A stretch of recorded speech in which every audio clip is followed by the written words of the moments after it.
অশান্ত বাংলাদেশ। শাসকের পতনের পর এবার পট পরিবর্তনের নামে নৈরাজ্যের শাসন দেখছে গোটা বাংলাদেশ। দেখছে লুট, সন্ত্রাস, হিংসা আর অত্যাচার। প্রতিহিংসার রাজধানীতে পরিণত হচ্ছে বাংলাদেশের এক একটি জেলা। ঢাকা, কুমিল্লা, রাজশাহী সহ বিভিন্ন অঞ্চল থেকে খবর আসছে হাড় হিম উল্লাসের, ভারত বিরোধী চিৎকারের।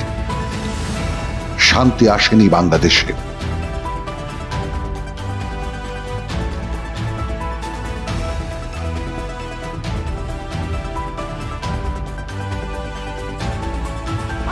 মামার বাড়ি বাংলা ছাড়ো তাড়াতাড়ি, দিল্লি না ঢাকা, দিল্লি না ঢাকা, ঢাকা ঢাকা, ভারতীয় আগ্রাসন রুখে দাও জনগণ, ভারত তাদের মামার বাড়ি।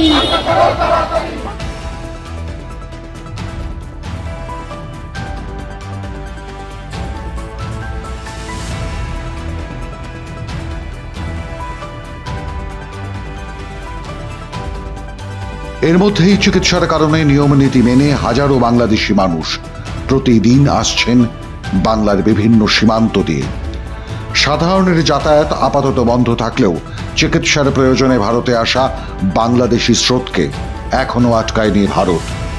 মানবিক কারণে নদিয়ার গেদে সীমান্তে ভারতীয় সীমান্তরক্ষী বাহিনীর মধ্যেও ফের সেই মানবিক আন্তরিক রূপের দেখা মিলল।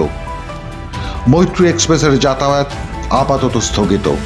সে কারণে বাংলাদেশের এক মুমূর্ষু রোগীকে অ্যাম্বুলেন্সে করে তার ছেলে ভারতের গেদে সীমানা অবধি নিয়ে আসেন।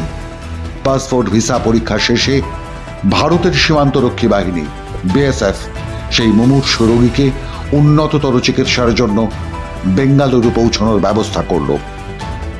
বাংলাদেশের রোগীর ছেলে দুহাত তুলে সুখ্যাতি করলেন গেদে সীমান্তে কর্মরত ভারতীয় সীমান্তরক্ষী বাহিনীর জওয়ানদের। বাংলাদেশ থেকে এসেছি, বেঙ্গালুরু যাবো বাবার চিকিৎসার জন্য। 3 মাস অসুস্থ, তার উন্নত চিকিৎসার প্রয়োজন, যার জন্য আমরা ভারতে আসছি।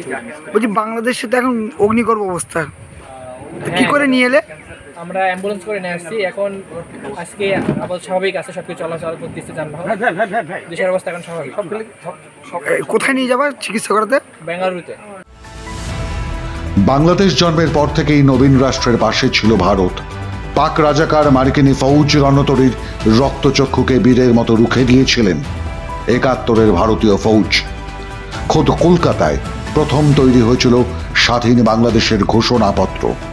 সেই মানবিকতা ভারত দেখিয়ে এসেছে ৭১ থেকে ২০২৪ বাংলাদেশের সমস্ত সংকটের সময়।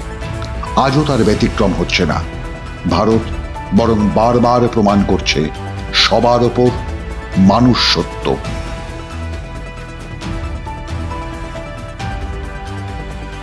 মাধ্যম ব্যুরো রিপোর্ট।